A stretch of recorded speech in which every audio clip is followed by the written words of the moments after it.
Buenos días. Continuamos los trabajos del simposio Filosofía de la Educación dentro del marco del 20º Congreso Internacional de Filosofía.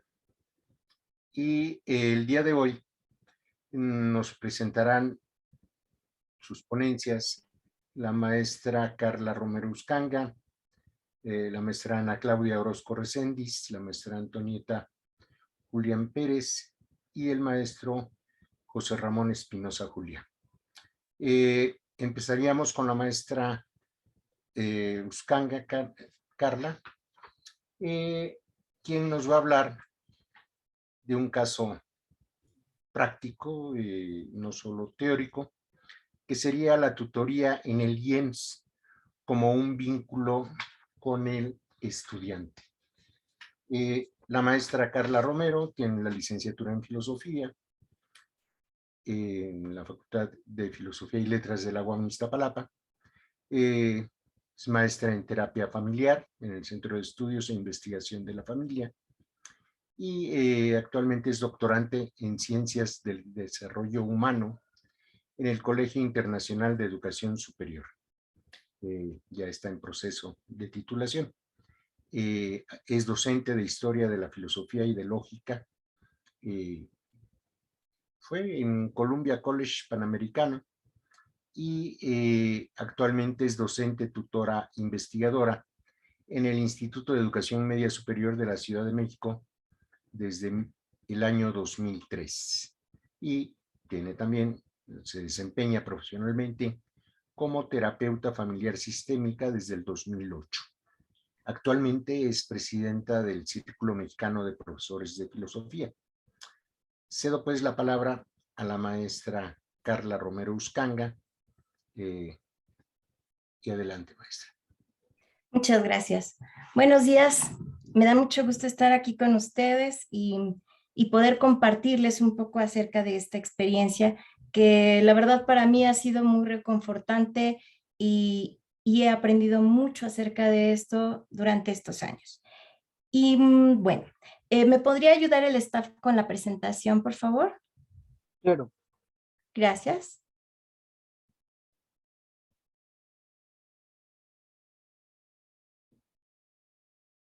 ¿La podrías poner, por favor, a manera de presentación para que puedan? Perfecto, muy bien. Bueno, para comenzar, les quiero comentar que este trabajo, lo pongo a su consideración, es parte de lo que he venido trabajando para mi proyecto de tesis para el doctorado en Ciencias del Desarrollo Humano. Actualmente, en el país se cuenta con diversos sistemas educativos que tienen como objetivo principal el egreso de sus estudiantes y la inserción de los mismos en el campo laboral y social de una forma sana y productiva. Sin embargo, los índices de deserción a nivel medio superior son muy altos, por lo cual se ha tratado de implementar estrategias para poder atender a dicho problema. El objetivo es explicar la forma en que se utiliza el espacio de tutoría para el apoyo académico de los estudiantes, privilegiando el acompañamiento y seguimiento para la detección de los riesgos. Otro punto es presentar una propuesta para la impartición de la tutoría con una reflexión filosófica situada, personalizada. Adelante, por favor, a la siguiente. El IEMS propone un modelo educativo pedagógico que busca responder a las necesidades educativas, culturales, científicas y humanísticas actuales, así como también cuenta con programas y planes de estudio que consideran asignaturas de filosofía. En esta parte, la verdad, me parece muy importante porque en educación media superior cada vez son menos las asignaturas que se dan con filosofía, realmente retomando las disciplinas filosóficas con un sentido para la vida. Y en este caso tenemos 4 por semestre, en las cuales se da ética, lógica, estética, y para la optativa tenemos una optativa muy interesante acerca de filosofía política. Sus herramientas pedagógicas son principalmente construccionistas y constructivistas, implementando enseñanzas situadas en el contexto sociocultural y económico de las comunidades en las que se encuentran los planteles. Cabe señalar que parte de lo que intenta el Instituto de Educación Media Superior es responder a las necesidades de los estudiantes in situ, pero principalmente dentro de su comunidad. ¿Me explico? Es decir, se retoma dentro del modelo educativo de una forma reflexiva y crítica la forma en la que el estudiante se va a ir desarrollando. Y para ello es que cuenta no solamente, digamos, que con una formación de docente, los maestros que están a cargo de los estudiantes, sino también como docentes, tutores e investigadores. Cabe señalar que desde el comienzo del modelo educativo tuvo la necesidad de implementar estrategias de evaluación y acompañamiento en el proceso de aprendizaje adecuadas a la comunidad, por lo cual se retomaron autores como María Montessori, Jean Piaget, Frida Díaz Barriga, Vygotsky, entre otros. La forma de evaluación que se implementó es un tanto compleja, porque todas las asignaturas se evalúan cualitativamente durante todo el proceso y al concluir se presenta lo que llaman un tema eje y algunos estudiantes también lo llaman como un problema eje, porque se presenta un ejercicio de investigación en el cual ellos muestran todo lo que han aprendido con el acompañamiento de un director y un revisor que presentarán el tema, regularmente es con una presentación en PowerPoint, frente a lo que llamamos una comisión evaluadora. El trabajo en el IEM sobre todo es, digamos que colectivo. Constantemente se tiene que estar trabajando en equipos de trabajo dentro de las academias, dentro de los comités, para ir observando ese proceso. Según el proyecto educativo desde el 2006, la formación que se pretende dar a los estudiantes es con una actitud crítica. Esta formación crítica debe de tener también un dominio del campo y objetivo crítico, capacidad y hábito de vigilancia epistemológica. Como podrán ir viendo en la presentación, tiene mucho que ver no solamente con el que el estudiante cuestione lo que está observando, lo que está aprendiendo, sino también su contexto histórico, social y todo aquello que con esto conlleva su desarrollo humano. En la formación científica tiene que ver con una actitud científica, cultural, científica general, pero sobre todo me gustaría enfocarme en esta parte en la cual también se habla de una formación humanística. La siguiente, por favor. En esta formación humanística es donde también vamos a observar que no solamente entra la parte de dar clases, sino que también tiene que ver con el docente frente y dentro del proceso dentro de la institución. Es decir, la actitud y los conocimientos axiológicos, la conciencia humanística, la conciencia ética y moral, la disposición y capacidad de acción moral, todo esto tiene que ver también con un ser y estar no solamente del estudiante, sino del docente. Y para ello vamos a ir observando que dentro del proceso de aprendizaje de nuestros estudiantes, no solamente va a ser importante su capacidad de expresión oral y escrita, sino la forma en la que él se va a ir acompañando. Es por eso que para este desarrollo, en el espacio escolarizado, lo que nosotros le llamamos, hay dos tipos, la modalidad escolarizada y la semiescolarizada.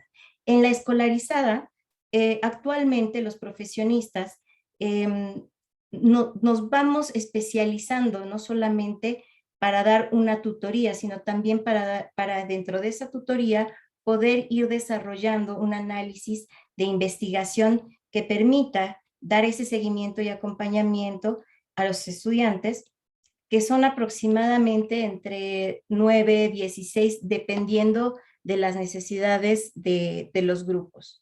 La tutoría se ve como un espacio que sirve para informar y atender al estudiante, generando un enlace entre él y el área administrativa en cuanto a sus intereses, la permanencia, las situaciones de riesgo, Es por ello que en la tutoría se utiliza un espacio personalizado. La siguiente, por favor, Henry. Como podrán ver, parte de lo que se interesa la institución es poder colaborar, ayudar a seleccionar estrategias, poder utilizar los recursos adecuadamente, favoreciendo el aprendizaje, generando un vínculo entre el estudiante y la institución, pero también generando un vínculo con sus familias. Y es en ese sentido que la tutoría puede permitir y coadyuvar para promover hábitos de estudio, reflexión autocrítica, proyecto de vida, actitudes, valores y habilidades positivas. Este seguimiento puede iniciar con un cuestionario que arroja datos socioeconómicos y familiares del tutorado, pero lo más importante sobre todo es aprender a tener esa cercanía y tratar de aceptar que somos de alguna manera, dentro de ese seguimiento y ese acompañamiento, docentes que tienen que ir observando o identificando dentro del proceso sin hacer juicios de valor que de alguna manera puedan afectar al estudiante discriminándolo o cuestionando su entorno. Y en ese sentido es muy importante que este acompañamiento le brinde al estudiante la oportunidad de sentirse visto, que también se sienta atendido y que se puedan realizar canalizaciones oportunas. La siguiente, por favor. Como les había comentado, en esta tutoría hay dos fases. Una es de seguimiento y también vamos a ver ahí cómo se da la asesoría académica y por el otro lado vamos a observar que se da un seguimiento y acompañamiento. Son dos puntos diferentes, pero los dos tienen que ver con estrategias didácticas que nos permitan promover el aprendizaje y la resolución de una manera reflexiva y crítica. Y nuevamente, fortaleciendo que el estudiante pueda sentirse acompañado, pero también que se pueda colaborar en la solución de problemas, proporcionar información tanto a los estudiantes como a los padres de familia, enseñar, aprender y conseguir un nuevo bagaje de actitudes sociales positivas para detectar situaciones de riesgo y brindar canalización, explorar y desarrollar capacidades de autonomía, voluntad, determinación del estudiante para permitirle formular sus propios proyectos y estos proyectos que no solamente sean proyectos profesionales. En eso creo que de repente en las instituciones educativas se pierde mucho de vista que estamos trabajando con seres humanos que están buscando nuevas herramientas, que están explorando y tratando de encontrarse a sí mismos y tratando de comprender su entorno. Entonces también tiene que ver mucho con ir ayudándolos a generar su proyecto de vida, no el que quiere el gobierno, no el que quiere la institución, no el que quieren sus padres, sino el que ellos quieren, cuál es ese proyecto que les interesa. Y creo que eso es algo muy valioso que se va encontrando dentro del espacio de tutoría. La siguiente, por favor.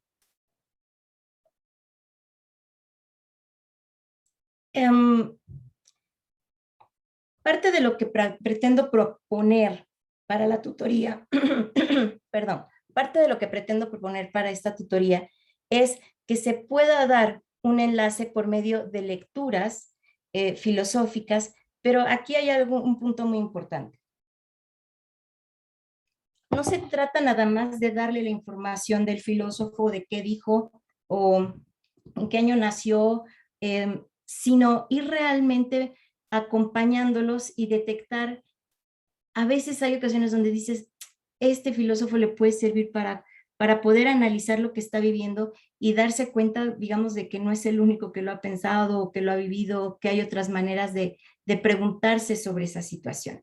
Entonces, propongo unas técnicas de tutoría con un enfoque filosófico y entonces parte de estos podría ser desde una perspectiva que permita dar un seguimiento y acompañamiento, pero con pautas de reflexión filosófica, para que el estudiante pueda identificar sus avances y sus riesgos, tratar de identificar posibles causas o algunas actitudes o comportamientos que son disruptivas y que en ese sentido puedan estarle limitando dentro de su avance, pero no por un problema cognitivo. Es decir, a veces las dificultades de nuestros estudiantes no es porque no puedan aprender un tema, sino porque la manera en la que lo están percibiendo y se les está transmitiendo no es a lo mejor a veces la ideal para su personalidad.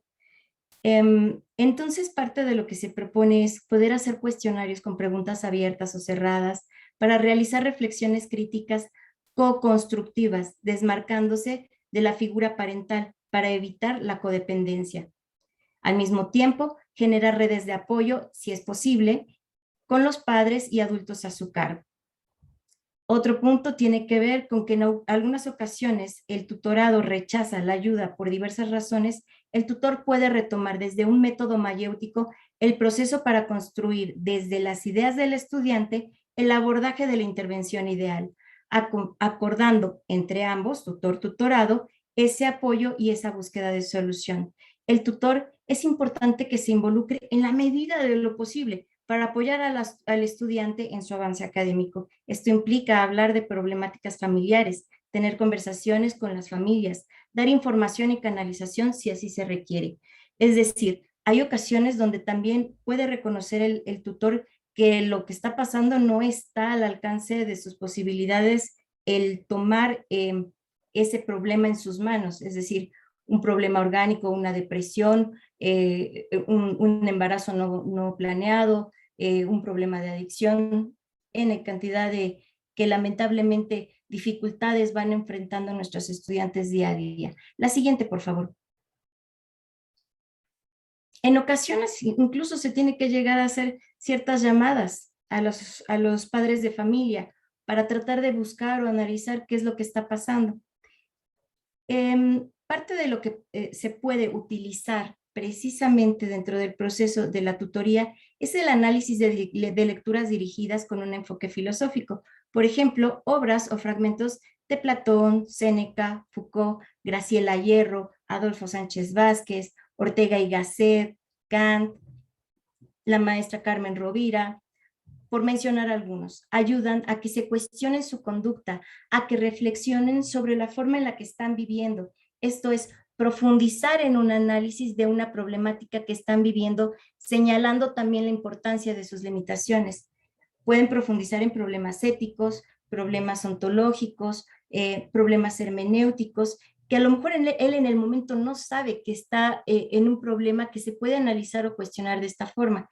Como ustedes podrán ver en la pantalla, hay una imagen de un muñequito que están cosiendo. Aquí esta forma en la que llevé o abordé la tutoría tuvo que ver con que esos muñequitos, ellos buscaron información de ciertos filósofos, buscamos algunas ideas que les parecían importantes y cada uno eligió un filósofo. Y entonces tuvo que coserlo y tuvo que ver dentro del contexto histórico cuál era su forma de vestimenta y entonces buscaron dentro de las biografías información que les permitiera comprender, analizar y participar junto con sus otros compañeros de tutoría explicando por qué habían elegido ese avatar filosófico. Fue muy interesante y bueno, esto fue hace 7 años y todavía hay estudiantes que han llegado con su avatar filosófico. Parte de lo que se pretende también es que el docente pueda proponer un conversatorio, un debate para establecer un espacio de discusión con el grupo de tutorados y clarificar los valores y sus posibles soluciones. Como decía ayer el maestro Ramón Espinosa, es muy importante retomar los valores desde la comunidad, cómo los están percibiendo, cómo pueden recuperar de ellos lo más importante para volver a co-construir una sociedad más sana. A la siguiente, por favor.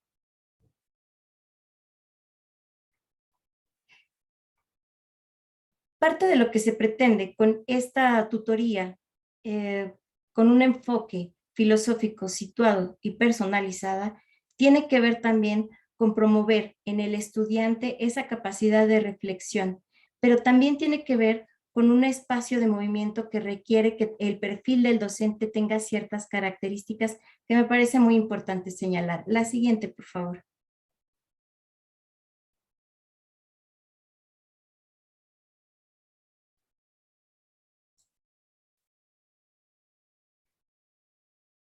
La tutoría puede ser también personalizada porque así como hay espacios en los que trabajan en grupo, hay momentos en los que ellos solicitan un espacio privado para poder hablar de ciertas situaciones que le afectan. Es por ello que el perfil del docente, tutor, investigador en el IEMS debe de tener ciertas características. Principalmente considero que podrían ser, la siguiente por favor.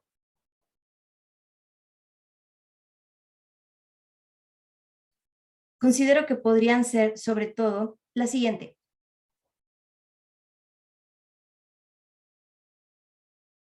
Creatividad, capacidad de reflexión crítica, prudencia, tolerancia a la frustración, al rechazo, a los comentarios hirientes, por mencionar algunas cosas, porque como muchos de ustedes saben, dentro del proceso de enseñanza, en ocasiones no vamos a encontrar a lo mejor grupos o compañeros que acepten nuestra forma de ser. Y es entonces cuando se tiene que también mostrar al estudiante no solamente a ser tolerante, sino uno ser tolerante para que ellos observen cómo puede uno enfrentar ciertas situaciones sin caer, digamos que en una situación incómoda. Capacidad de diálogo y escucha, autoestima, porque también el docente debe de tener autoestima, empatía, respeto hacia los tutorados y sus familiares y las comunidades en las que trabaja, una mente abierta, porque en ocasiones lo que nos van a decir tal vez salga completamente de lo que nosotros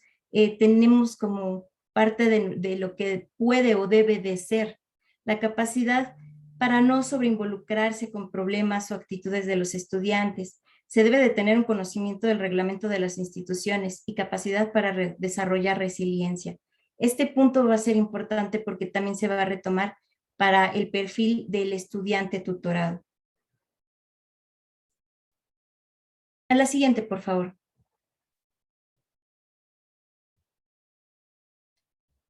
Bien, entonces es necesario que los estudiantes tengan la intención y el interés de avanzar en sus asignaturas, pero también para ello es muy importante ese acompañamiento, porque muchas veces entran a estudiar porque les dijeron que lo hicieran, pero no están del todo convencidos de para qué hacerlo. No solamente ¿por qué? Pues porque me mandó mi mamá, pero ¿para qué? ¿Qué hay más allá?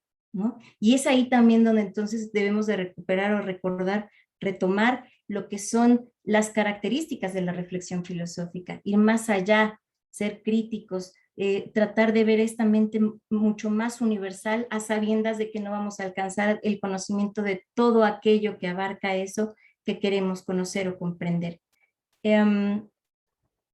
La siguiente, por favor. Ah, no, la anterior estaba bien. Para, como pueden ver, parte de las características que debe de tener también el tutorado para poder lograr egresar, porque no todos lo logran, es el interés de concluir sus estudios, intención de modificar hábitos, esta capacidad de resiliencia, la tolerancia al fracaso y la capacidad también de aceptar ayuda, porque si el estudiante no quiere aceptar esa ayuda, por más que nosotros tratemos de generar las condiciones, es muy probable que no se pueda lograr. Tener una mente abierta para no responder con comentarios y actitudes moralistas. Todo esto creo que va a tener, como dentro del proceso, va a ser muy importante no solamente lo que hace y dice el docente, sino también el estudiante, y que el estudiante también se vea y se perciba como un estudiante tutorado, no solamente como un estudiante, y a veces esa figura les cuesta trabajo. La siguiente, por favor.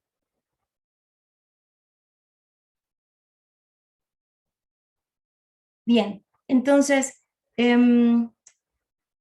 otro punto que me gustaría tocar, ya para ir finalizando, es que el proceso de tutoría se recomienda identificar lo que señala Slutsky como una red social personal. Esta red social personal tiene que ver con lo que se plantea de las redes de apoyo. Reconocer sus redes sociales puede ser un punto clave para identificar si existen lo que se llaman círculos virtuosos, fíjense qué interesante, o círculos viciosos que afectan la salud del individuo. Y en ese sentido, estas redes también podemos identificarlas para poder ir acompañando e ir haciendo el seguimiento adecuado. Hay ocasiones donde en esta tutoría se puede preguntar, ¿y quiénes son la gente más importante en tu vida? ¿Quiénes son tus amigos? ¿Quiénes son los que te rodean? sientes que realmente te apoyan, cómo te percibes frente a los demás, pero no desde un enfoque psicológico, o sea, no para ver o percibir si hay un problema traumático, sino desde realmente un percibir al otro cómo se siente, cuáles son las fronteras que él eligió en cuanto a la familia, porque en ocasiones nos pueden decir que no hay papá o que no hay mamá o que sí los hay, pero pues ellos sienten más como su familia, a sus amigos que a sus padres. Las preguntas anteriores son algunas de las que se pueden utilizar para establecer un mapa de apoyo, para trabajar de forma personalizada con los estudiantes tutorados y así poder construir un diálogo abierto. Cabe señalar que sus redes de apoyo también serán las redes de apoyo del tutor, que le permitan tener mayor comunicación y contención en el espacio de tutoría con el tutorado.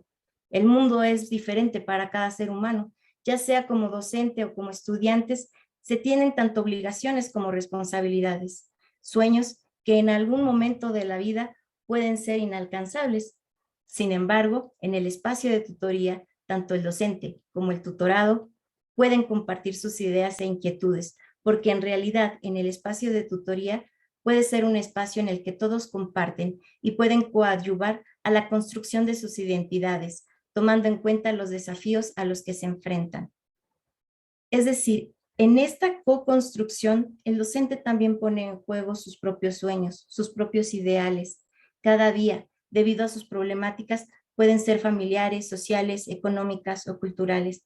Ustedes como nosotros en el IEMS, me imagino que han de haber abierto en algún momento la cámara para dar una clase con el corazón apachurrado porque algo pasó, ¿no? Porque no te sientes a gusto porque algo estás viviendo. Y sin embargo, abres la cámara, te paras, respiras profundo y buenos días, chicos, ¿cómo están? Hola, ¿hay alguien ahí? ¿No? Y entonces también esa parte, cómo puede en estos momentos ponernos a reflexionar sobre qué es lo que está pasando. Y los invitaría entonces a decir, ¿qué me diría Graciela Hierro en estos momentos, por ejemplo?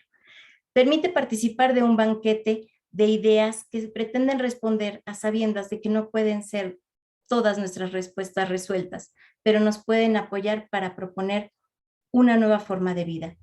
Según el modelo educativo, se debe de fortalecer la formación del ser humano, capaz de construir un sentido de vida generando empatía y disposición para compartir los conocimientos y actitudes de su comunidad, conociéndose sus responsabilidades, situados en el aquí y el ahora. La tutoría, con una reflexión filosófica situada y personalizada, brinda un espacio para dar lugar a la formación de su identidad, estableciendo ciertos criterios de reflexión para tomar decisiones en la vida cotidiana, de tal forma que los supuestos planteados en los programas e instituciones educativos realmente respondan a las necesidades de los estudiantes, como decía una maestra en una de las reuniones anteriores que tuvimos. No, en este caso, el sistema educativo no gira en torno al docente, sino en torno al estudiante, pero yo diría que en realidad debe de girar en torno a toda la comunidad que está ahí, porque todos y todas son importantes. ¿Me explico? Mm, y es en ese sentido que, pues parte de lo que propongo es personalizar la tutoría para tener un mayor acercamiento auténtico, para prevenir situaciones de riesgo, tanto para el estudiante como para la comunidad académica familiar, porque cada estudiante es un ser humano único y diferente. Gracias. Muchas gracias, maestra Carla.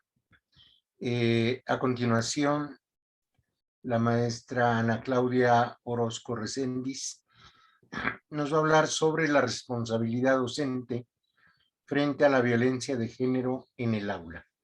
La maestra Ana Claudia es profesora del área histórico-social en el CCH Azcapotzalco e imparte las materias de filosofía 1 y 2.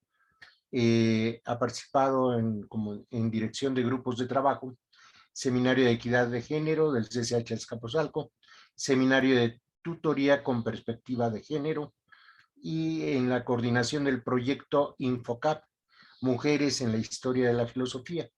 Es miembro de la Comisión Local de Igualdad de Género en el mismo CCH y de la Asociación Filosófica de México y del Círculo Mexicano de Profesores de Filosofía. Maestra Ana Claudia, tiene usted la palabra. Muchas gracias y aprovecho para agradecer también a mis compañeras y mi compañero de la mesa.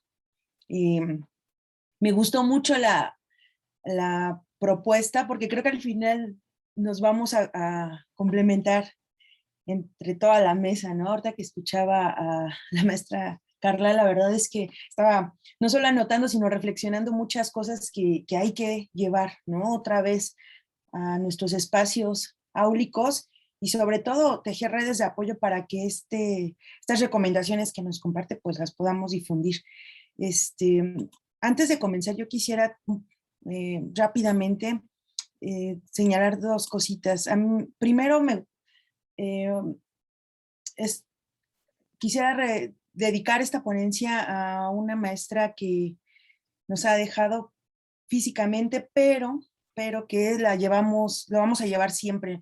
Las personas que tuvimos clase con ella nos marcó de una manera, pues, muy, muy, yo diría, desde mi punto de vista, impactante.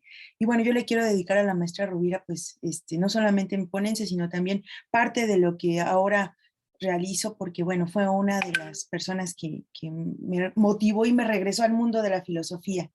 Dicho sea de paso, en la cátedra Samuel Ramos por primera vez escuché al maestro Miguel Romero y yo me acuerdo que una de las cosas que más me impactó de haberlo escuchado, aprovecho para comentárselo, creo que nunca había tenido oportunidad de decirlo, fue algunas reflexiones que tenían en ese momento que ver con utopía y educación. Yo desde ese momento tomé conciencia del quehacer educativo, que la verdad yo no me imaginé en algún momento terminar como en este espacio laboral, pero bueno, lo que son las cosas. En fin, bueno, rápidamente voy a dar lectura para no perderme y no demorar más en esta presentación. Cada día es más notorio que el síntoma de inestabilidad emocional, incertidumbre frente a la falta de soluciones ante los problemas que la crisis global sigue produciendo, por lo que es cosa común que las nuevas generaciones hallen un ambiente de desánimo y la sociedad tienda hacia el descuido de sí. De ahí que nuestra labor como docentes es tomar consideración de este tipo de malestares sociales y tomarlo en cuenta a la hora de relacionarnos con nuestros grupos. Queda claro que de ningún modo pretendemos presentar la clave del éxito para eliminar estos problemas que, en buena medida, nos rebasan en lo personal y en lo profesional. Sin embargo, sí es nuestra intención generar una toma de conciencia que permita desarrollar habilidades en las que las y los estudiantes puedan ser capaces de enfrentar sus conflictos de modo personal. Se dice fácil ser docente, pero esta tarea ha sido compleja en muchos sentidos, especialmente en estos momentos de pandemia causada por el virus SARS-CoV-2. En principio se trata de una labor desgastante emocionalmente en la mayoría de los casos, pues no siempre se cuenta con las condiciones materiales para emprender los proyectos propuestos, la pérdida irreparable de nuestros seres queridos e incluso la situación laboral que en muchos casos se vio obstaculizada por esta situación. Empero, el acompañamiento adecuado permite que el equilibrio emocional no desvanezca, que los proyectos planteados puedan salir a flote y que la salud mental pueda mejorar. Un propósito básico del Colegio de Ciencias y Humanidades, que es de donde yo laboro, es el desarrollo de estrategias para la vida y no solo académico-laboral, sino para cualquier situación que se presente en la cotidianidad. Esto se logra a través de la adquisición de conocimientos, habilidades y valores, de modo que las y los estudiantes puedan enfrentar retos personales y sociales, además de formar la capacidad de resolver tanto problemas académicos como de la vida cotidiana. Enfáticamente, habilidades que permitan los conocimientos transversales tales como la lectoescritura, el desarrollo de la sensibilidad e inteligencia emocional. Perdón. El espíritu crítico, la disposición para el uso de las nuevas tecnologías, entre otros factores.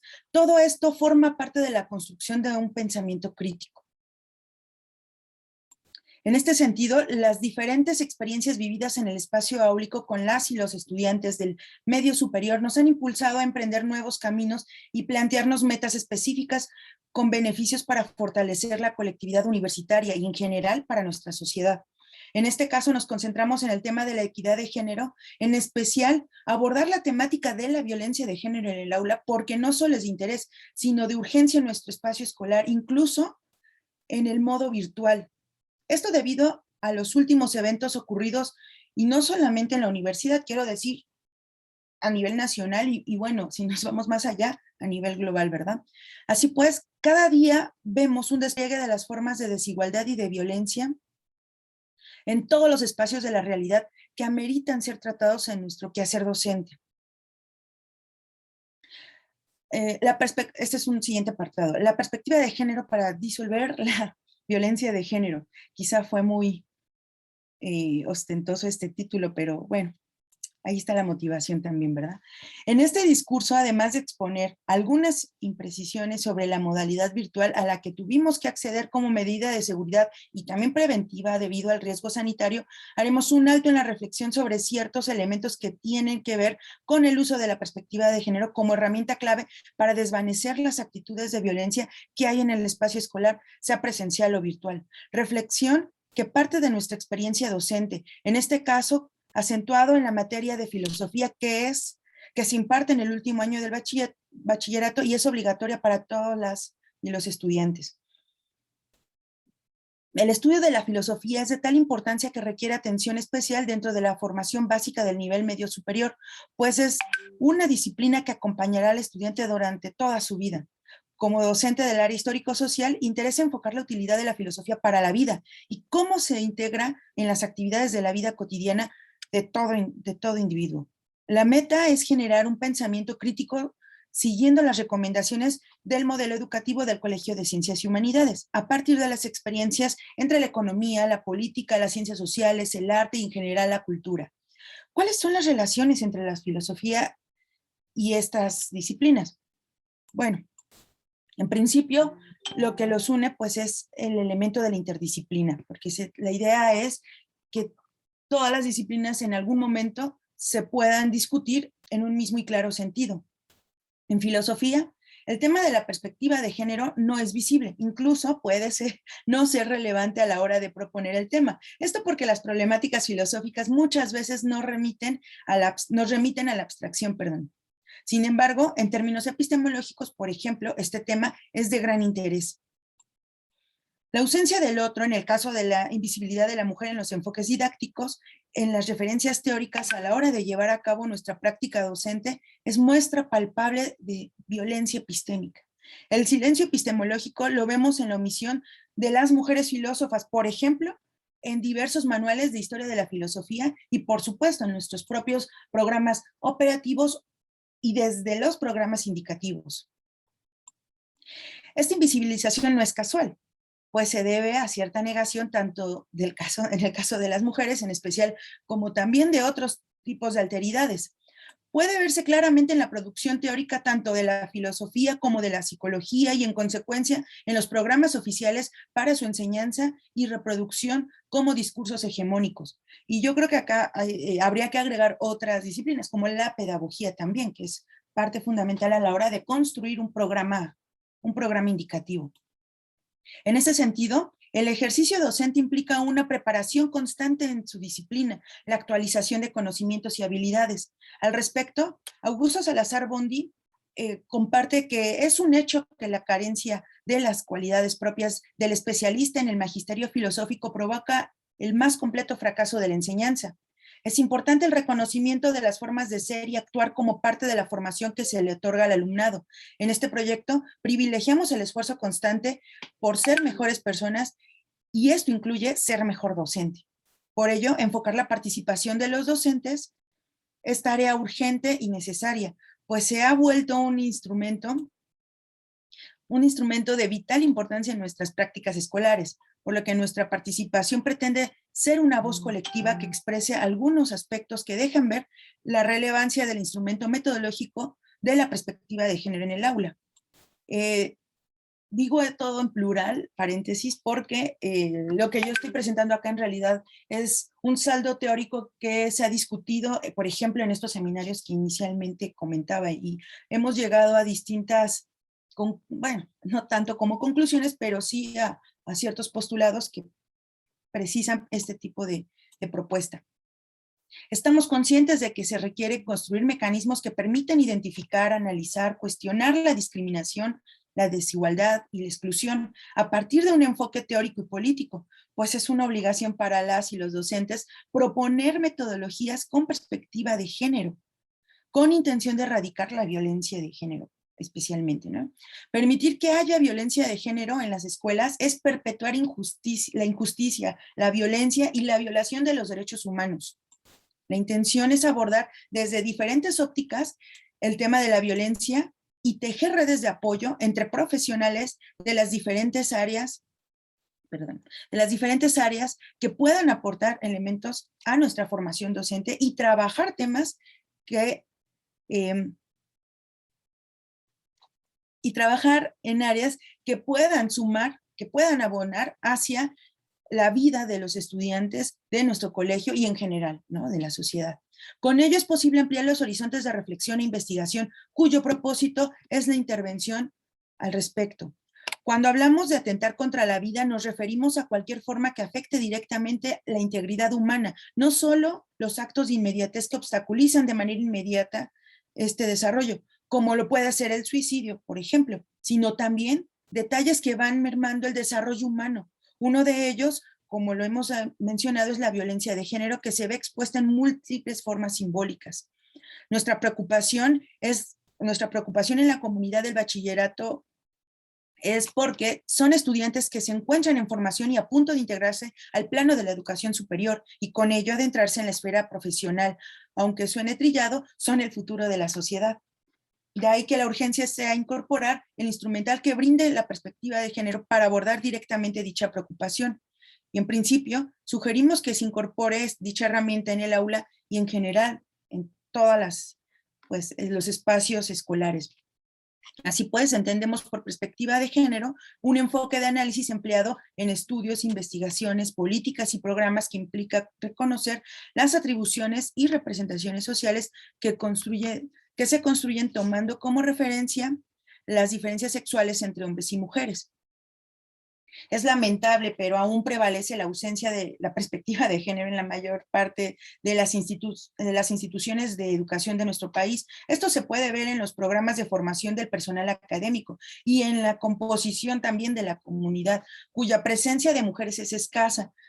Sus participaciones en la toma de poder u ocupación de altos cargos es menor. Todavía falta mucho por hacer y pues se trata de promover las mismas oportunidades en igualdad de condiciones a través de nuestras diferentes planeaciones académicas, administrativas, entre otras, tanto en el aula como en los distintos espacios de los planteles.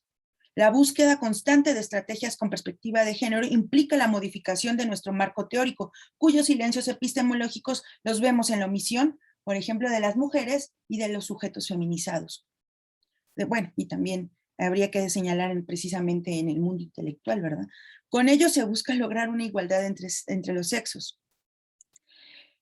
El alcance de la igualdad de género en la escuela es la meta principal, pero esto será posible a través de rediseñar los contenidos temáticos de nuestras materias. Ese sería nuestro punto de partida, cuyas estrategias didácticas empleadas estén elaboradas con esta perspectiva. Y para que esto se logre, requerimos la revisión profunda y cuidadosa de ciertas categorías imprescindibles dentro del análisis y su utilidad en el desarrollo de las temáticas tratadas en cada disciplina, que de hecho ya existen en nuestros programas de estudio vigentes. Por ejemplo, redimensionar la categoría mujer. ¿Qué se entiende por ella? De lo que se trata es de dotar de sentido los significados simbólicos en la vida cotidiana que suelen contener atisbos de violencia. Para ello se necesita una valoración social a través de un enfoque ético. Cabe mencionar que esta línea de ideas está pensada bajo una mirada interdisciplinaria, acompañada de una serie de reflexiones pedagógicas y políticas, las cuales pasan inevitablemente por el ente filosófico. Asimismo, la psicología se encuentra presente a la hora de intervenir con elementos como la resiliencia, por ejemplo. Para no ser tan extensa, quisiera nada más apuntar un par de elementos y poder darle la palabra a mis compañeras y mi compañero. Y voy a nada más sugerir un par de elementos que tienen que ver con la mirada propositiva, para que no se quede tan solamente en algo teórico. Me voy directamente a los elementos. Algunos elementos que proponemos, ¿no?, en este campo de la educación desde una mirada propositiva tienen que ver con el enfoque de aspectos fundamentales y transversales, con la búsqueda de nuevas perspectivas y enfoques para incluir en nuestras disciplinas, con la integración de la historia de las mujeres intelectuales en todas las áreas del conocimiento, aunque aquí se privilegió pues la materia de filosofía, pero esto es recomendación para cualquier materia, por supuesto. Y para esto se requieren también estudios con perspectiva de género. Otro elemento es el discurso propuesto necesita mostrar evidencias de lo que critica. Esto es, el discurso opositor no solo presenta las justificaciones de una propuesta contestataria, sino también se requiere presentar, ¿no?, de alguna manera más panorámica cómo está la situación. Otro elemento es exaltar la presencia de las mujeres en el espacio público, romper con esta falsa creencia de que las mujeres solo están destinadas a la vida privada, ¿no? También participan de la vida social y esto hay que externarlo. El siguiente punto es el tránsito o presentar estos tránsitos de la esfera privada a la pública y sus implicaciones, que viene seguido de lo anterior. Y finalmente el conocimiento o dar conocimiento y reconocimiento a las mujeres intelectuales y a sus producciones, que esto también es algo que se tiene que seguir enfatizando. Y yo aquí agregaría también y a sujetos feminizados. Esta sería la propuesta a grandes rasgos. No me quiero extender más para que haya oportunidad de diálogo, así que agradezco mucho su atención y pues en un momentito entramos en diálogo.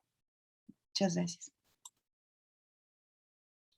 Muchas gracias, maestra Claudia, por su interesante presentación y por la alusión que hace a la utopía y a nuestros encuentros que han sido frecuentes por diferentes razones, tanto en el Círculo Mexicano de Profesores de Filosofía como en otros espacios. Y bueno, creo que todos nos unimos al pesar y al reconocimiento de la labor que ha tenido y seguramente seguirá teniendo de la maestra Carmen Rovira, que pues yo creo que cuenta con muchísimos simpatizantes y pues la influencia que tuvo en la formación de muchos profesores, no solo tan jóvenes como ustedes, sino también en algunos que ya no somos tan jóvenes. A continuación, la maestra María Antonieta Julián Pérez, de la Universidad Autónoma de Guerrero, nos va a presentar su ponencia, La reforma y sus vicisitudes en la licenciatura en filosofía de la Universidad Autónoma de Guerrero. La maestra María Antonieta es docente e investigadora en la Facultad de Filosofía y Letras de la Universidad Autónoma de Guerrero. Es licenciada en Humanidades con especialidad en Filosofía por esa misma universidad. Tiene el grado de maestra en Ciencias Sociales por la Universidad Autónoma de Guerrero, la maestría en Educación Superior, también en esa universidad, doctorante en Filosofía por el Colegio de Morelos y es maestra de tiempo completo, titular B, es perfil PRODEP, pertenece al cuerpo académico en consolidación de estudios literarios, filosóficos y culturales. Es autora de varios libros que han sido publicados por diferentes editoriales, entre ellos La infamia de un Estado criminal, y coautora también de algunos libros como Modernidad y Cultura Política en México 2000-2010, Entre la violencia, la globalización y la democracia. Es miembro muy activa de la Asociación Filosófica de México y del Círculo Mexicano de Profesores de Filosofía y de la Asociación Mexicana de Estudios del Caribe. Cedemos la palabra a la maestra Julián Pérez. Adelante, maestra.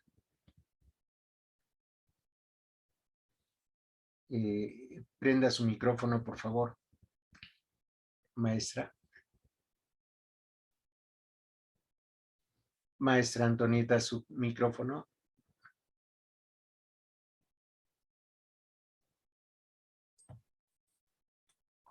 Hola, muy buenos días. Tengan todos ustedes. Antes de iniciar, quiero mandar un gran saludo a los coordinadores de este gran evento. Como ya comentaba el maestro Miguel Griego, el título de mi ponencia es La reforma y sus vicisitudes en la licenciatura en filosofía de aquí de la Universidad Autónoma de Guerrero. Esta ponencia versa sobre las vicisitudes de la reforma del plan de estudios de la licenciatura en filosofía de 1996, realizada en un contexto social y político de violencia, en un estado de pobreza y pobreza extrema. En ese sentido, el nivel socioeconómico del estado de Guerrero, en comparación con otras entidades del país, se ubica entre los 3 más pobres, después de Chiapas y Oaxaca. De acuerdo con la INEGI, los niveles más bajos, inferiores al 70%, se localizan en el sur del país, en las entidades con mayor número de indígenas, como son Chiapas, con un 69.6%, Oaxaca con 72.3% y Guerrero con 73.0%. La educación en Guerrero ha sufrido rezagos en cuanto a la alfabetización y educación básica. La tasa de analfabetismo de la población de 10 años subió al 31.0%, siendo la media nacional de 15.0%. La población de 15 años y más sin instrucción educativa registró el 26.0%, superior al promedio del país, el cual es de 14.0%. Al mismo tiempo, el despliegue de la modernidad y del neoliberalismo que trajo consigo la crisis de paradigmas y de los valores, perdiendo el sentido humano. Este escenario se analizó en el Consejo Universitario y acordó reformar los planes y programas de estudio de la universidad, ya que tenía 19 años sin modificación alguna. El del año 1977 se tenía como eje central la enseñanza del marxismo. Este plan en la Escuela de Filosofía y Letras estaba conformado por un ciclo básico de 6 semestres y 4 semestres de especialidad, a sabiendas de las circunstancias cambiantes y muchas veces contradictorias. Por acuerdo del Consejo Universitario, el Consejo Técnico convocó a los coordinadores de las especialidades con la finalidad de reformar los planes y programas de estudio. En ese tenor se elaboró en 1996 el de filosofía. La reforma es resultado de la participación del conjunto de los profesores de la especialidad. Para ello se hizo el análisis del plan de estudios de 1977, los estudios comparativos con otros planes de las diferentes escuelas y facultades de filosofía de otras universidades del país, y se asistió a talleres de diseño curricular con la finalidad de reformarlo y homogeneizarlo.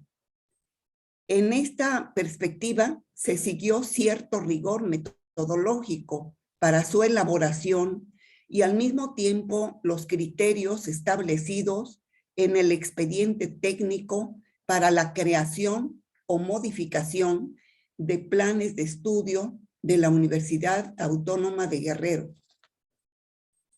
La reforma es una respuesta que la filosofía debe de dar a los problemas planteados por ella a su interior y al mismo tiempo fuera de ella, es decir, a la vida humana en el mundo, el reflexionar y dar alternativas a sus problemas.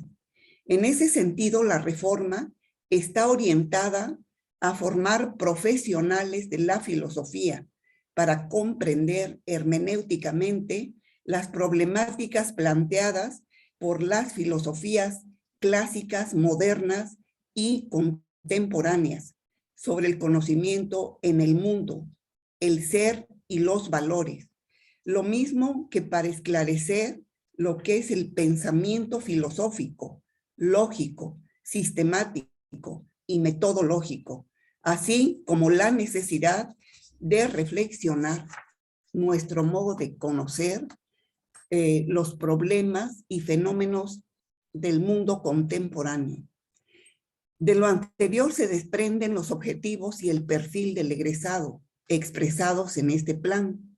En ambas, sus metas son principalmente que los egresados estén capacitados para la docencia, la investigación y la difusión de la cultura, lo mismo que estén capacitados para afrontar los desafíos en perspectiva en esta época de la modernidad. La nueva propuesta del programa de estudios fue presentada por la Academia en el 5º Encuentro Nacional de Escuelas y Facultades de Filosofía, celebrado en la Universidad Autónoma de Puebla los días 21 y 22 de septiembre de 1995. Uno de los temas centrales de los trabajos del encuentro fue la presentación de los planes y programas de estudio de filosofía, en donde se hicieron observaciones y sugerencias pertinentes. De la misma manera, se entregó un ejemplar a especialistas de diseño curricular con los mismos fines. Por último, se analizaron, se procesaron y se incorporaron dichas sugerencias al nuevo plan de estudios de la licenciatura en filosofía. De acuerdo con la legislación de la Universidad Autónoma de Guerrero, en los artículos 18 de la Ley Orgánica y 27 del Estatuto General, el nuevo plan de estudios será presentado al Consejo Técnico de la Escuela de Filosofía y Letras para ponerlo en práctica a partir del primer semestre del año escolar 1996-1997, a reserva de ser sancionado finalmente por el H. Consejo Universitario de la UAGRO. Esta perspectiva tiene como fin esencial explicar a grosso modo las causas que nos motivaron a realizar la reforma del plan de estudios de la licenciatura en filosofía de la Escuela de Filosofía de la Universidad Autónoma de Guerrero. A saber, 1, los cambios que se han gestado a nivel mundial en este fin de siglo, el debate modernidad versus posmodernidad y los desafíos del qué hacer filosófico hoy. Número 2, la modificación del plan de estudios elaborado en 1997 vigente. En esta época de cambios acelerados a nivel mundial del debate del proyecto de la modernidad, de la crisis de la razón, de las utopías y de los paradigmas y de lo planteado anteriormente, se desprende la crisis de las ciencias sociales al no dar respuesta a estos problemas y a los retos impuestos por el mundo cambiante y sus efectos sociales.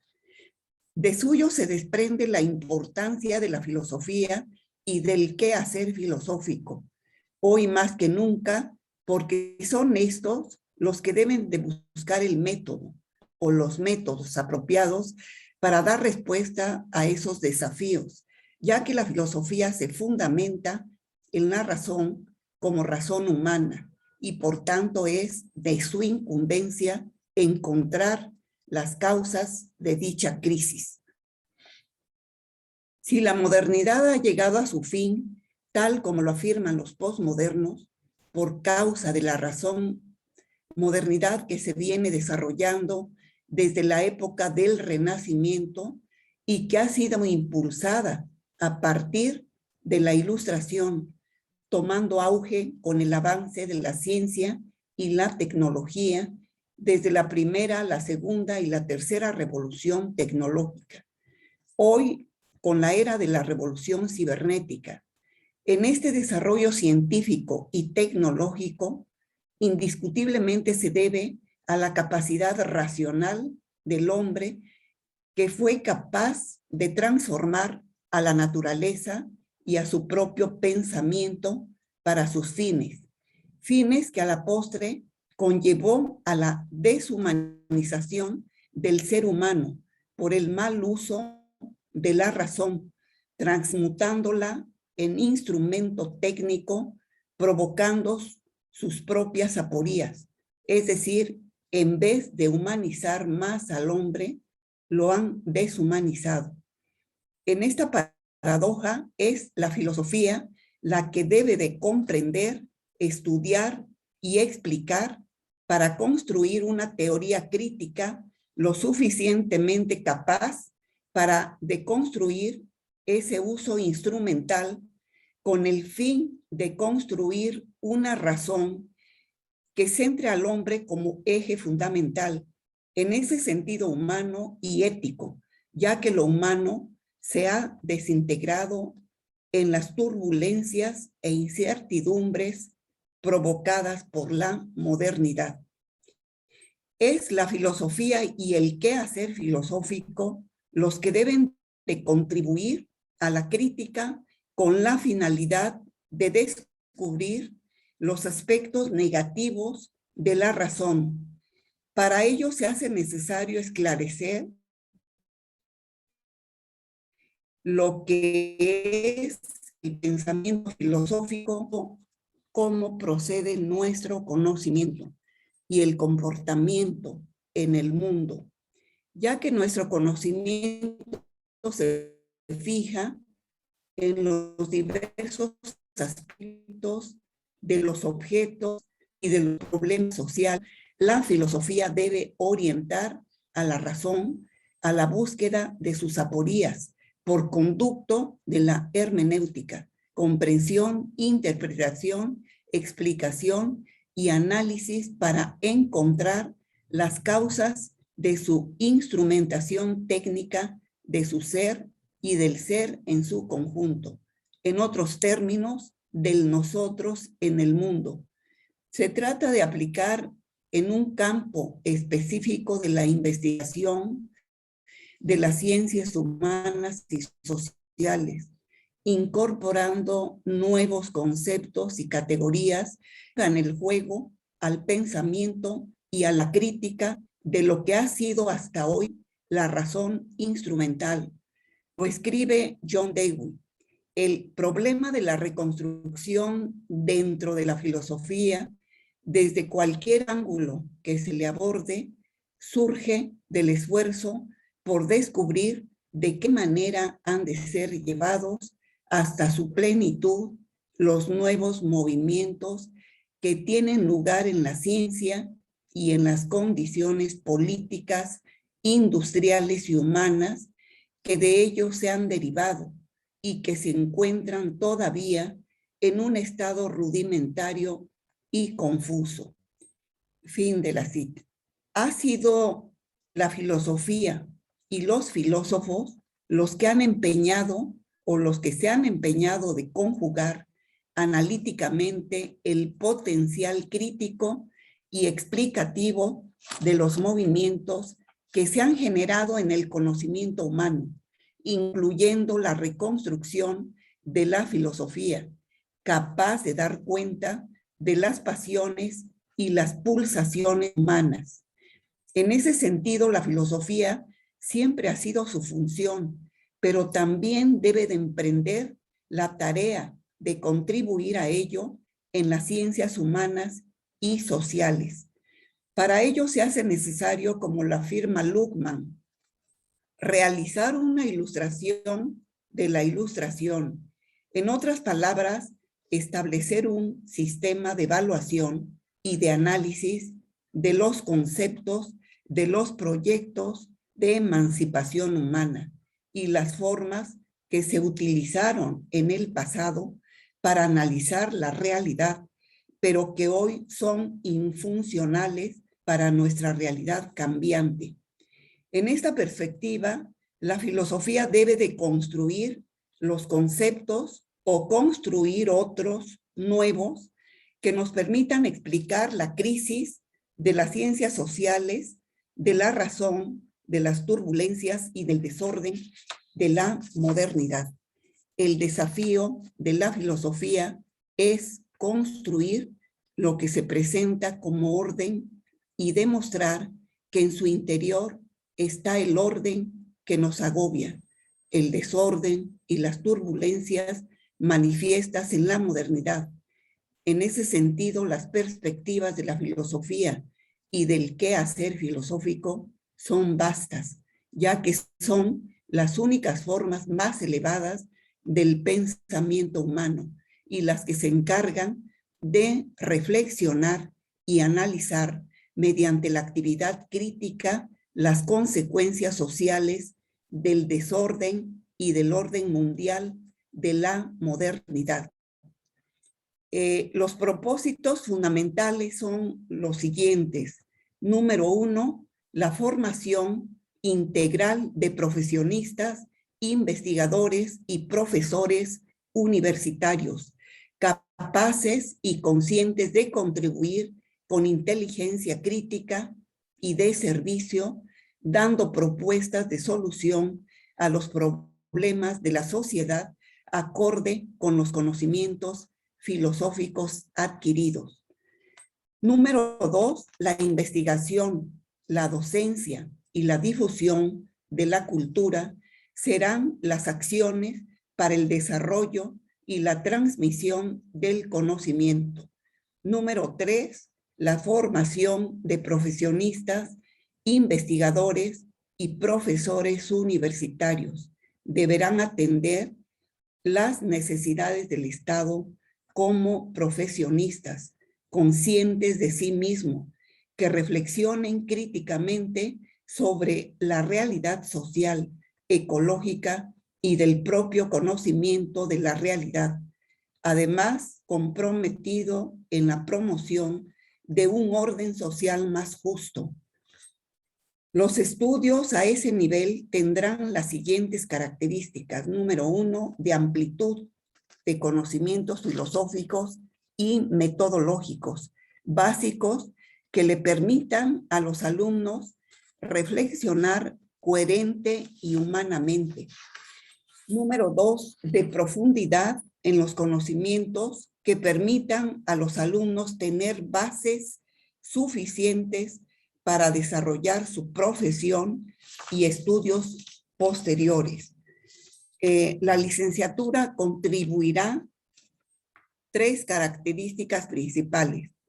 Número 1, hacer conscientes a los alumnos de la sociedad mexicana y la guerrerense en particular, que será su campo de acción, la docencia, investigación y difusión de la cultura. Número 2, fomentará habilidades, aptitudes y capacidades para el servicio y desarrollo mediante el estudio, la comprensión y el análisis de la realidad social y su entorno. Y número 3, capacitará a los alumnos en su proceso de aprendizaje para que conozcan otras concepciones de la realidad. Por lo tanto, hacerse responsables de sus propios estudios, de su existencia en la escuela, de la universidad y de las necesidades de la construcción de una sociedad mexicana nueva para el futuro. Muchas gracias.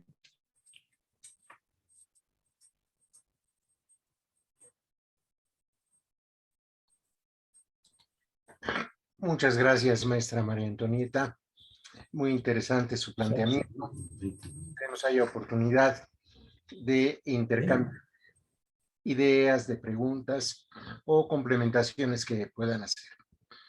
Enseguida el maestro Espinosa Julián José Ramón nos va a hablar sobre educación virtual y tutorías en la enseñanza de la filosofía, un estudio de caso en la Universidad Autónoma de Guerrero.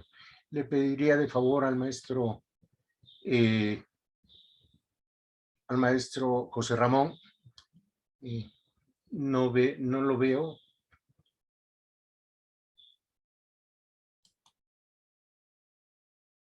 Sí, maestro José Ramón, le pediría nos presentara brevemente sus datos curriculares, que algunos ya conocemos, pero para el público en general tengo una idea de sus actividades principales en este momento.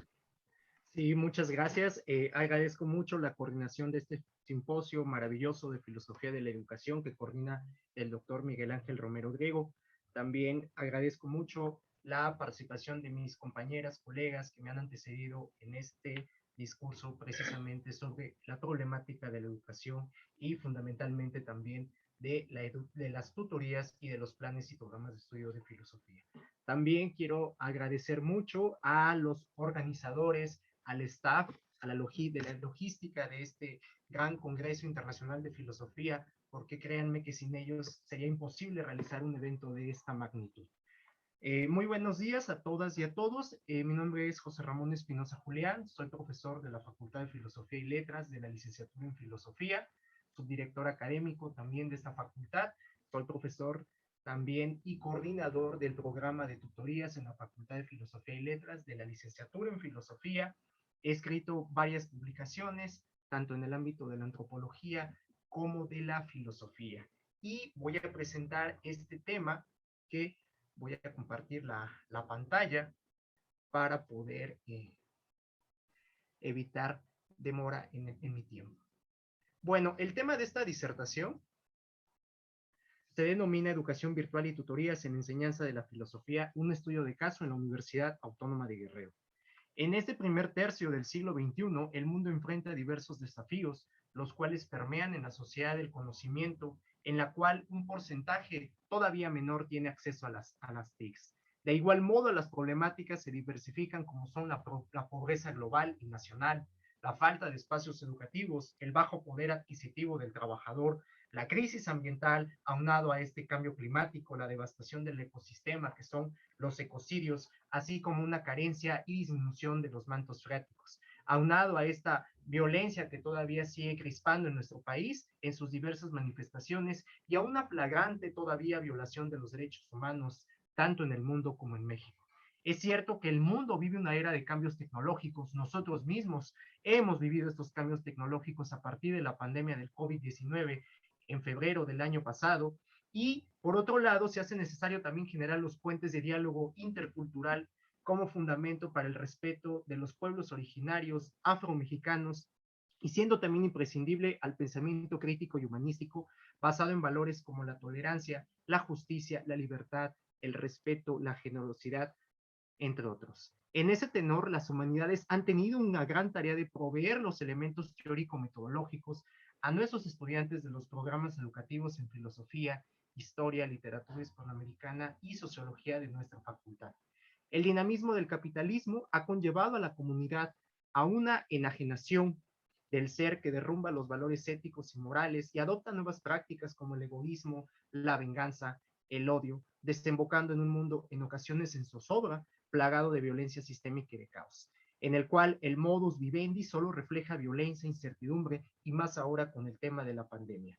En ese contexto, Georges Balandier añade, el individuo entra en un orden, se sitúa en él y progresa hasta el final de su existencia. Fin de la cita. No obstante, la propia dinámica del modelo económico imperante plantea ya un paradigma de la sociedad con características claramente hedonistas y consumistas, que pareciese que persuada al sujeto de las problemáticas mundiales, nacionales y estatales. Vivimos en una era de la información, como lo señala Castells, o esta era del conocimiento, en donde las nuevas tecnologías de la información, al transformar los procesos del procesamiento de la información, actúan en todos los dominios de la actividad humana. Aunado a ello, también se hace necesario señalar que una de las grandes aportaciones que hoy en día deben hacerse desde las ciencias sociales y las humanidades es la descolonización del conocimiento para dar voz a los saberes tradicionales de nuestras culturas originarias, cosmovisiones, cultura, historia, filosofías y letras, donde situemos en ese sentido teórico y práctico que permita trastocar la realidad social, generando cambios paulatinos, como bien lo plantea Boaventura de Sousa. La ecología de los saberes trata de crear una nueva forma de relación entre el conocimiento científico y otras formas de conocimiento. En ese sentido, la epistemología de los conocimientos ausentes procura rehabilitar el sentido común porque reconocen en esta forma de conocimiento alguna capacidad para enriquecer nuestra relación con el mundo. Ese desasosiego mayor vulnera más al moderno sistema educativo, que es sin lugar a dudas la pobreza, y por ende esto genera una mayor desigualdad social. La pobreza deshumaniza, reduce las capacidades y a su vez limita las libertades y genera en aquel que la padece la imposibilidad de imaginar un futuro diferente. Si en el siglo XX, por ejemplo, influyeron factores como los desastres naturales, las guerras y la lucha armamentista, en los inicios del siglo XXI, las ciencias sociales y las humanidades, con áreas del conocimiento, ha redoblado sus esfuerzos en la reflexión sobre diferentes temas que les son determinantes.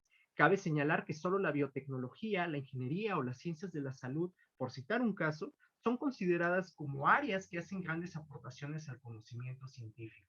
Sin embargo, las ciencias sociales y las humanidades deberían tener un mayor impacto en los ámbitos de la investigación, las políticas públicas y en el desarrollo de nuestro país, que en ocasiones parece no visualizarse en el proyecto de nación, pero ocurre de manera distinta a nivel mundial.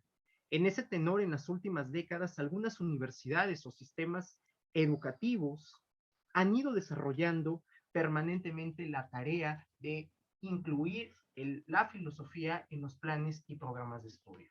Los trabajos, en el caso de nuestra Facultad de Filosofía, se inician en el año 2011 y se tuvo un fuerte asesoramiento por parte del Consejo de Acreditación de Programas Educativos en Humanidades, CUAPEUN. Creo que esta gran labor que hizo CUAPEUN con nuestro programa educativo en el año 2013 cristalizó estos resultados positivos con la acreditación de la licenciatura en filosofía en el mes de noviembre del año 2015.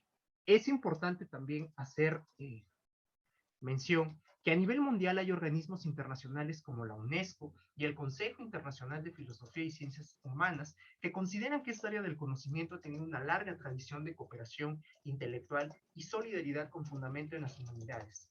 En ese tenor resalto que la UNESCO puntualiza que el actuar de la humanidad debe orientarse en la defensa de la paz, fundado en una solidaridad intelectual y por ende moral de la humanidad, aseverando que la igualdad de género y los problemas que atañen al continente africano, por citar un caso, son dos de las prioridades más importantes para la UNESCO.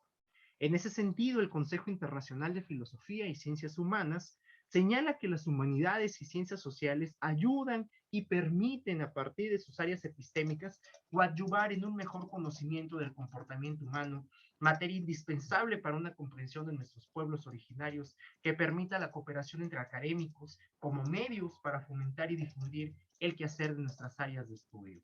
Durante la Conferencia Mundial de las Humanidades celebrada en Leija, Bélgica, del 6 al 12 de agosto del año 17, se discutieron diversos objetivos, dinámicas y la relación de estas áreas humanísticas y sociales con nuestra sociedad,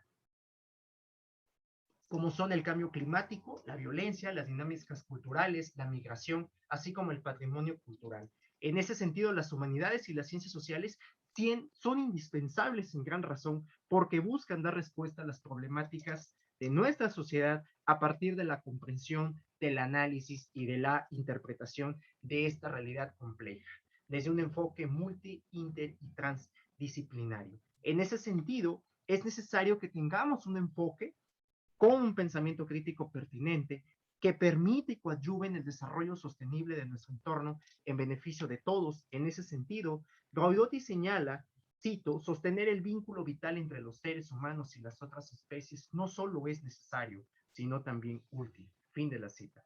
Tales vertientes han sido puntualizadas en la Agenda 2030 para el Desarrollo Sostenible, adoptada por Naciones Unidas en el año 2015.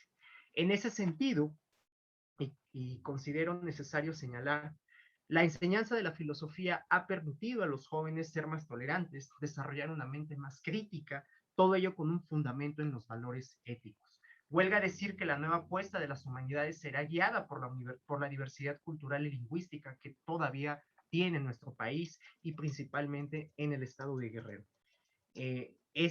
Esto también hay que fortalecerlo a partir de la visión 2030 que plantea que los cambios tan álgidos que se han suscitado en un mundo con desafíos propios de la globalización, la innovación tecnológica, así como los avances en ciencias sociales y humanidades, han permitido esta transformación desde un corpus social, económico, educativo, pero también político.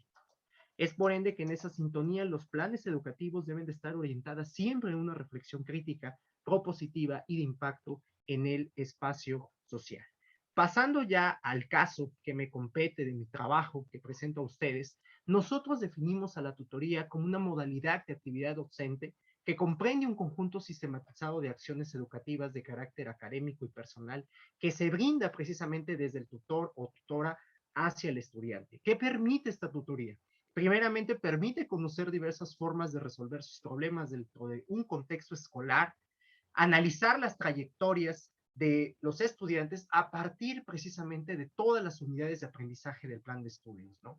Es necesario, y esto lo marca nuestro plan de tutorías institucional de la universidad, darles a los estudiantes las vías y los medios necesarios para poder analizar las lecturas, comprenderlas, interpretarlas, pero sobre todo enfocarlas con nuestra realidad, ¿no? No generar esta distracción o este aislamiento que hay en nuestros textos de filosofía con la realidad social, ¿no?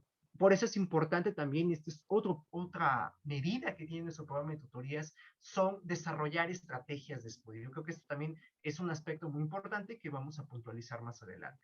Así como superar las dificultades en el aprendizaje y sobre todo facilitar que nuestros estudiantes tengan un buen rendimiento académico para evitar sobre todo la deserción escolar, porque esto es un punto negativo en la eficiencia terminal de nuestro plan de estudios, ¿no? Así como adaptarse nuestros estudiantes e integrarse a la universidad y sobre todo a nuestro ambiente escolar, que es más que nada la comprensión, la generación de conocimiento.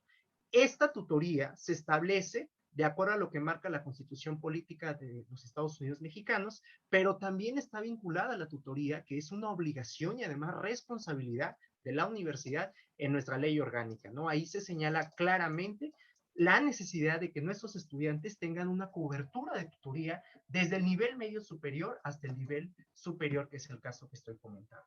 El programa de acompañamiento del estudiante, el PAI, consiste precisamente en este acompañamiento que los profesores brindan a sus estudiantes y que esta tutoría puede ser en tres modalidades: tutoría individual, tutoría grupal y tutoría de pares.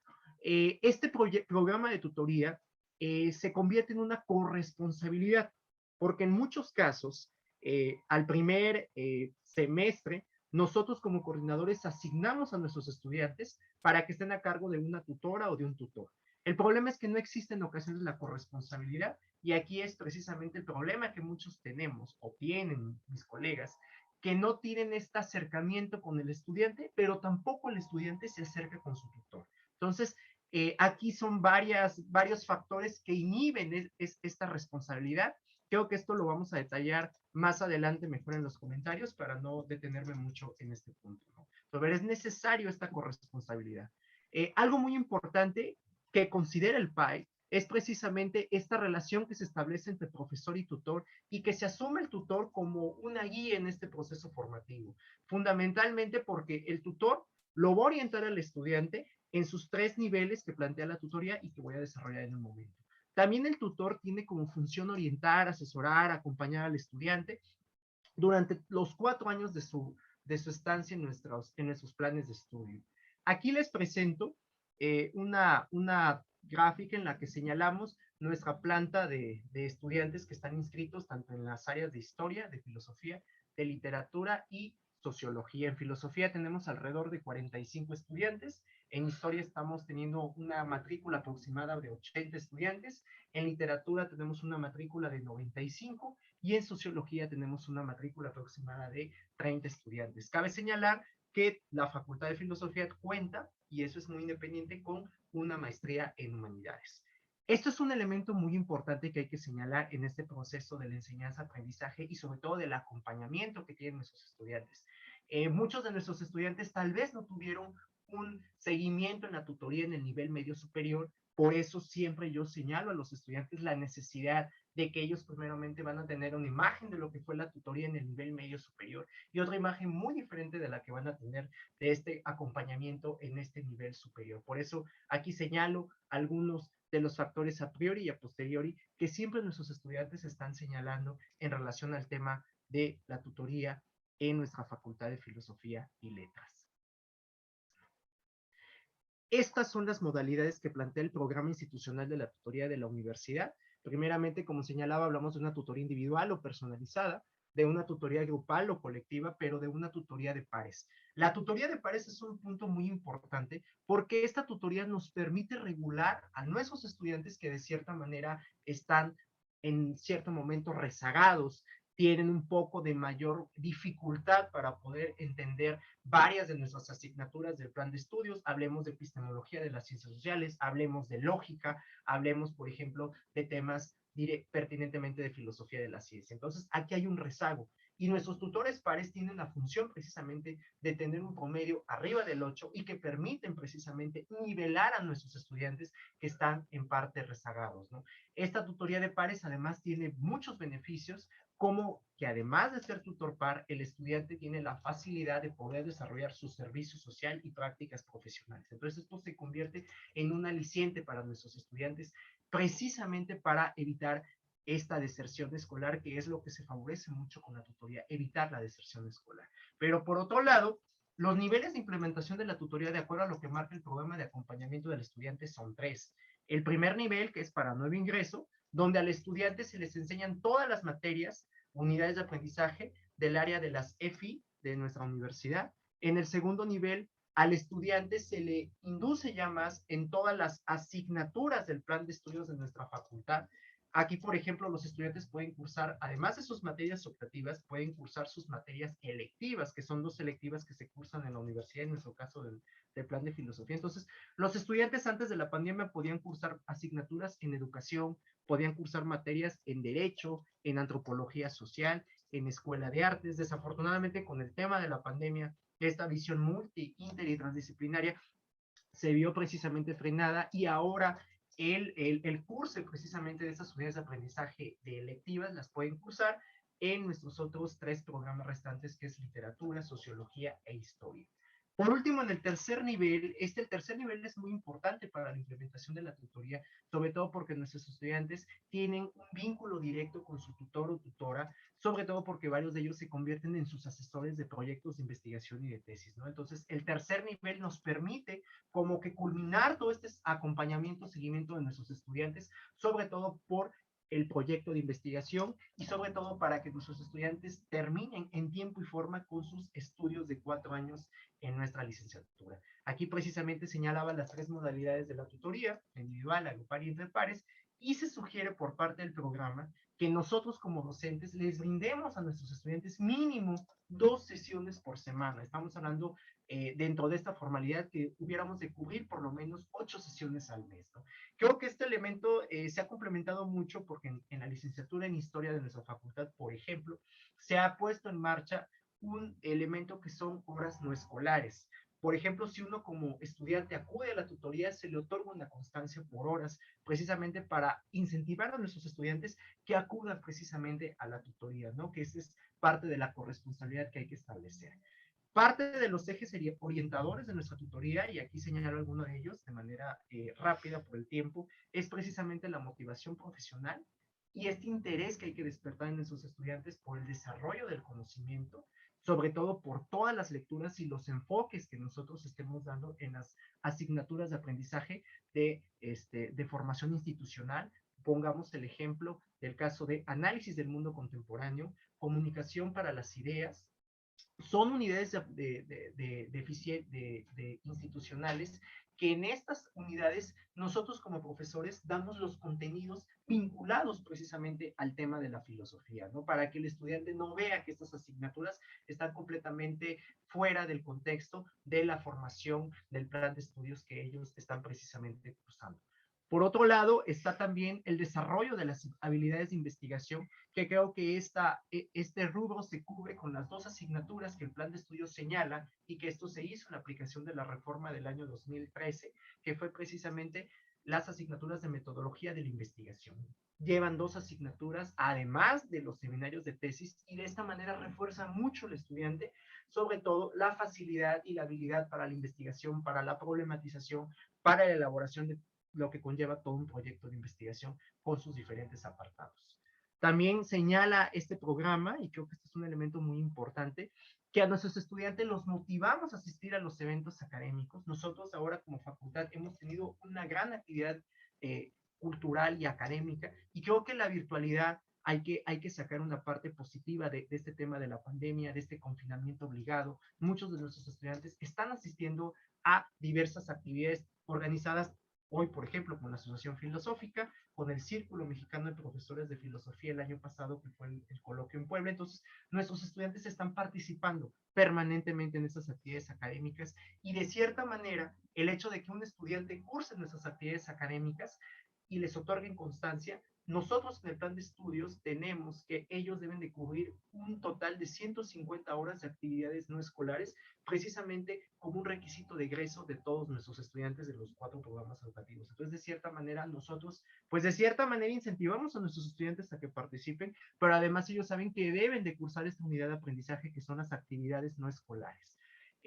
Otro elemento también muy importante son los hábitos de estudio, el autoaprendizaje, que esto los voy a englobar en el último punto, pero también me salto el siguiente, que es la motivación y la autoestima. La compañera Carla también abordaba este punto en su participación.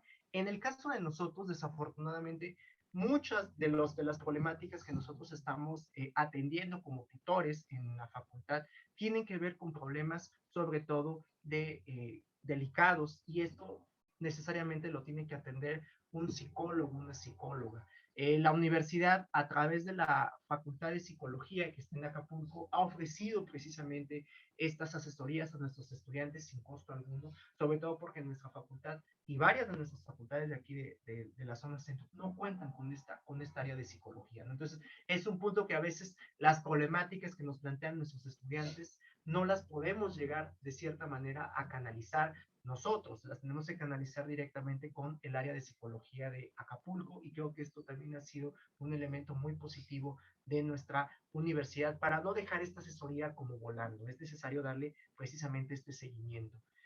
Por otro lado, también dentro del programa de acompañamiento promovemos mucho la movilidad estudiantil, de acuerdo a lo que marca el área de cooperación e internacionalización de la UADO. Esto es muy importante porque nuestros estudiantes, y esta información se las comparte el tutor, bueno, yo espero que todos se las compartan, a partir del 5º semestre nuestros estudiantes pueden hacer movilidad, ir a cursar un semestre completo a otra universidad. Entonces, esto en la tutoría también se les brinda la información pertinente para que nuestros estudiantes puedan precisamente acudir a realizar estos estudios, ya sea en nuestro país o fuera de ello, ¿no? Todo este programa de movilidad, también con el tema de la pandemia, se vio muy afectado, pero de cierta manera tuvo un beneficio positivo, que este programa hoy en día se está realizando a través de la virtualidad, ¿no? Aquí el problema que enfrentamos, y es un punto que quiero señalar, es precisamente el tema de que no en todas las regiones del estado de Guerrero ha habido este acceso a la internet, y esto inhibe al estudiante para que no curse sus estudios. Tuvimos un problema de deserción escolar un poco importante el año pasado que concluimos, precisamente porque en la región de la montaña, en algunas partes de la tierra caliente del estado, no llega esta señal de internet, y para los estudiantes es sumamente costoso poder estar comprando fichas y tener este acceso al internet. Esto, afortunadamente, los jóvenes han tenido que ver otros medios para poder conectarse, y en este semestre, por ejemplo, tenemos una mayor participación de nuestros estudiantes en las clases virtuales a través de Meet o a través de Zoom, que son parte de las plataformas que nosotros estamos utilizando. Un elemento también que quiero señalar muy importante y que también lo remarcó la doctora Carla, tiene que ver con estas lecturas complementarias que al menos en mi caso yo brindo a mis estudiantes, y esto lo brindo sobre todo en el curso de introducción a la filosofía que imparto en la facultad, y quiero hacer señalar lo que menciona el doctor Mario Magallón cuando dice: la columna vertebral de la interdisciplinariedad es el método filosófico, sistemático, lógico y coherente que fenomenológicamente construya argumentos discursivos y explicativos, así como interpretativos de esta realidad filosófica. Creo que esto es algo muy importante que me dejó el doctor Mario Magallón, una gran tarea de ver siempre todas esas lecturas, no como un simple lector de filosofía o de estudios latinoamericanos, sino realmente verlo con este sentido crítico, con ese sentido que también nos plantea Mauricio Bechot, con esta hermenéutica analógica, no solamente esta visión unívoca o equivocista, sino con esta visión de la analogía que plantea Bechot, ¿no? Y estas algunas de las lecturas que yo, desde mi primer curso de introducción a la filosofía, los estudiantes, varios de nuestros estudiantes, no vienen con la primera, dijéramos, expectativa de cursar filosofía. Vienen a tomar filosofía porque el siguiente semestre ellos se cambian a otra especialidad. Eso desafortunadamente nos ha pegado muy fuerte dentro de la eficiencia terminal, porque ingresan 40 y solamente concluyen 20 o 18, ¿no? Entonces, esto ha sido un punto que no solamente ha tenido la licenciatura en filosofía, sino que también ha repercutido en las otras especialidades de la facultad, pero considero en mi caso, como profesor de introducción, que es necesario a los jóvenes incentivarlos, primeramente con todos los clásicos de la filosofía antigua, leer los textos de Platón, de Aristóteles, sobre todo de Descartes, de Hume, para que ellos tengan un panorama general de lo que es la filosofía, pero además, por otro lado, ver también lo que se ha escrito desde nuestra filosofía mexicana, con este texto que yo planteo de la dialéctica de la filosofía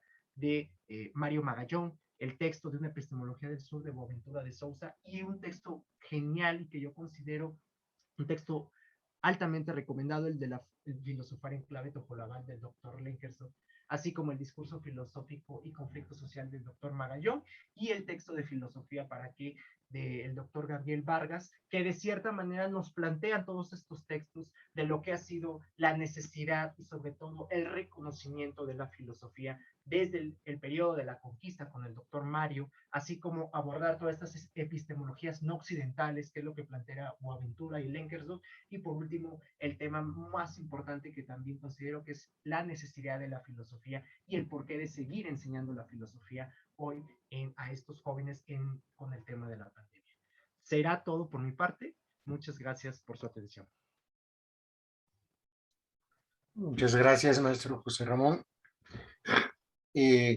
Lamentablemente el tiempo siempre es un factor en contra y nos quedaría poco tiempo para responder algunas preguntas. Primero algunas que nos mandaron por Facebook, y el diálogo no se termina aquí. Yo creo que es una apertura de diálogo y de acuerdo con su interés, aparte de que tendrán acceso a las ponencias escritas para quien quiera profundizar más en su temática o complementarla con las exposiciones de otros colegas, pues a la brevedad se les podrán hacer llegar e incluso programar alguna reunión virtual entre los ponentes o las temáticas afines, que en este caso creo que son varias las líneas de intersección de sus planteamientos. Entonces, por favor, brevemente, porque tenemos otra mesa y hay que hacer un corte antes de ella. Les invito a que se queden a la siguiente mesa, también va a estar muy interesante. La va a coordinar el maestro Renato, que es también coordinador junto conmigo de este simposio. Les voy a plantear algunas preguntas. Les pido de favor que lo hagan brevemente para que haya oportunidad de una participación más o menos equitativa, ¿no? Un comentario de Juan Manuel Cástulo. Dice: considero que en el plan de estudios 1996 se pudiera integrar, se refiere a la de la licenciatura de la Universidad Autónoma de Guerrero, se pudiera integrar una asignatura de didáctica o enseñanza de la filosofía para aplicarla en el ámbito educativo en el nivel medio superior y superior. La maestra Antonieta o el maestro José Ramón podrán responder a esto. Otro comentario de Mariana Aguilera. Un saludo a los ponentes. La tutoría es esencial para generar un vínculo de apoyo, confianza y seguridad en el camino incierto de la juventud.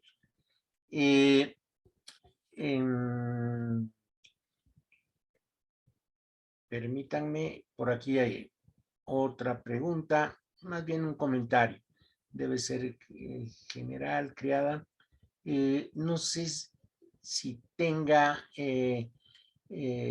nuestro compañero Henry algunos comentarios que yo no localizo ya aquí. Sí, claro, si gusta yo los puedo leer. Por favor. Nos dice Juan Manuel Cástulo, precisamente en antaño se carecía de este recurso. Esta falta de acompañamiento hicieron que despertara más medio grupo, además la ambigüedad del conocimiento. Él mismo nos comenta también que la tutoría debe ser constante y crear en sí un ambiente de armonía, confianza y empatía. Además, debemos de sumar en este contexto la hiperconectividad, la enajenación de los niños, jóvenes y adultos. Mariana Aguilera también nos comenta, la tutoría es esencial para generar un vínculo de apoyo, confianza y seguridad en el camino incierto de la juventud. Y les felicita y les manda un saludo y un abrazo fraternal a todos los ponentes. Por el momento esos serían como todos los comentarios. Bien. Entonces pasaríamos 5 minutos porque tenemos inicio en otra mesa con esta misma liga. Por favor, si quieren hacer alguna pregunta entre ustedes. ¿No? ¿Se la reservan para después? Sí, maestra Carla. Más que una pregunta, yo quisiera agradecerles por este espacio y así como decía el doctor Miguel, yo creo que a esto le podemos dar continuidad en unas semanas en nuestro coloquio del Círculo Mexicano de Profesores de Filosofía, porque es un tema que da para más. Por ejemplo, un comentario que quería hacerte, Claudia, me encantó tu ponencia y me parece importante, como decías, esta parte acerca de estas personas con cierta, le ponías tú como feminidad, ¿no? Y también creo que es importante retomar la masculinidad. Y creo que en ese sentido, por ejemplo, en el espacio de tutoría, algo que hemos identificado en educación media superior es que también hay una violencia de género hacia los hombres. Espero no ofender y que no se preste como a una mala interpretación, pero por ejemplo, va pasando una chava y le patea al muchacho en las pompis, ¿no? Y oye, no te lleves así con tu compañera, así nos llevamos.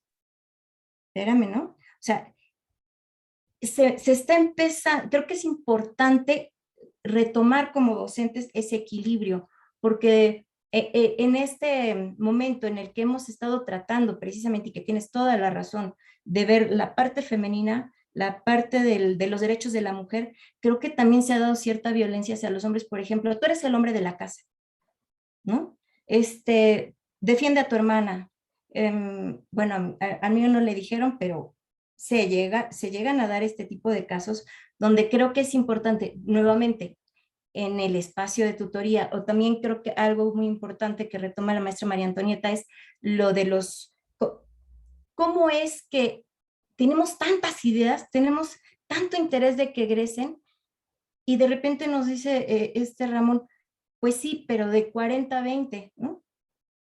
Y también nos está pasando en educación media superior. Entonces, creo que eso es algo que vamos a poder ir trabajando e ir apoyándonos, y creo que podemos seguir colaborando en equipo tal vez. Muchas gracias.